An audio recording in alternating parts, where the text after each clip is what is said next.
Hey y'all, it's Ali and Shawn from Little Hill Homestead. I'm just used to my intro, you know. Yeah, Anyways, and Shawn. And Shawn. Thanks for that. Sometimes I think you guys like him more than me. It's fine. We're down at our wood shop today, and this is where we make all of our trugs, and Shawn does woodworking down here. Obviously, it's a wood shop.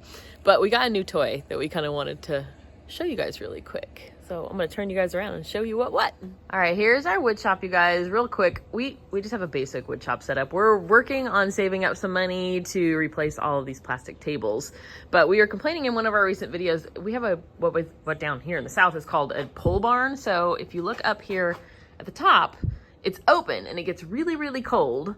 So this company reached out to us and said, hey, what do you think about installing this heater? So they sent this heater to us, you guys. And this thing is pretty rad. It's from a company called Newair. It's on right now. You can't even hear it. It is so quiet. But it is pushing out heat. You can feel it. Yeah, you can feel the heat coming out of it. Coming out. So yeah, it's awesome.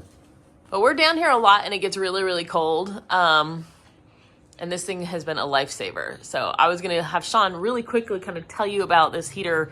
Just kind of, I mean, he installed it. You do need, I'll let him tell you. Well, I'll tell you. Yeah, there's an electrical component and then mounting as well. The mounting, if you can see it up there, they're lag bolts. For our particular space, I installed some extra wood in the back, but it can also be mounted on a wall. There are some specific things like how many inches it has to be away from things and whatnot, but this is all to the instructions. So I followed the instructions, got that mounted. If you are, and if you look over on this side, if you are at all electrically inclined, you can install this yourself pretty easily. It does have to be hardwired in.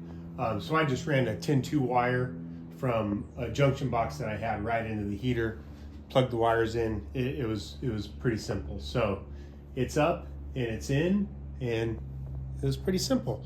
If you're not so electrically inclined with that, then getting someone to install shouldn't be that expensive because it can go, they should be able to do it really easily. They should be able to tie into your, your electrical you already have. I was lucky enough to have a junction box up here with power to it already. Yeah. Of course, I'm not going to instruct how to do the installation. Yeah. But on the electrical side, I am not a professional, but I'm handy with it a little bit. But I did shut all the power off, got the electrical ran, turned it back on, worked great. So how long did it take you? Like an hour? Yeah, hour and a half maybe, because I had to put that extra piece of wood up there. Yeah. So, but every space is going to be different in your garage. We have ours in our garage, and yeah, it's just awesome for in here. Yeah. So we put it in an area where it's not like that forced air heat that hits you strongly, but it heats up the whole space. Yeah, it's like a nice subtle heat. I'm gonna climb up on the ladder and do a real quick up close so you can hear how quiet this thing is, because it's been running this whole time and you just can't even. That's an oxymoron. Yeah. Hear how quiet this thing is? Hear how quiet. Let me climb up there and show you guys. I wanted to get up close and show you guys how quiet this thing is. So I'm gonna get you as close as I can. It's like barely any noise. This thing is amazing. It's quiet. Here's our little control panel. You can adjust the temperature. It's got some different modes. This is the temperature it is currently, not what it is set to. And then these fins on it, you can actually just adjust to wherever you want it to point in your garage. But listen to that thing.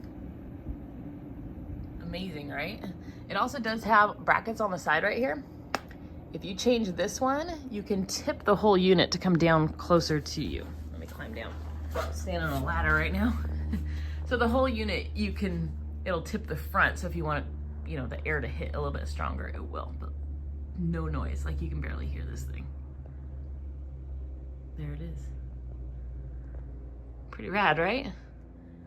All right, guys. So now we gave you a pretty, quick explanation of this cool little heater. What I didn't mention is it comes with a remote control. So you can change the temperature, turn it off and on from which is really this good remote. Because if you do have a higher ceiling garage, you don't want to climb on a ladder. Or area that you're going to use this in, you don't want to climb on a ladder every time you have to touch it. We can reach it. I can reach from here. I can't. But the remote control is awesome. Yeah. But anyways, we want to say thank you to Newair for sending this Thank you, out to Newair. us. And as January, February gets even colder, we're going to be very thankful to This will have be on all the this thing. time. But we wanted to show you guys just kind of where we run Little Hill Homestead, the wood shop side of it, out of. So there it is, you guys. There's where we've made over 200 trugs in our little garage right here. Thank you guys for watching.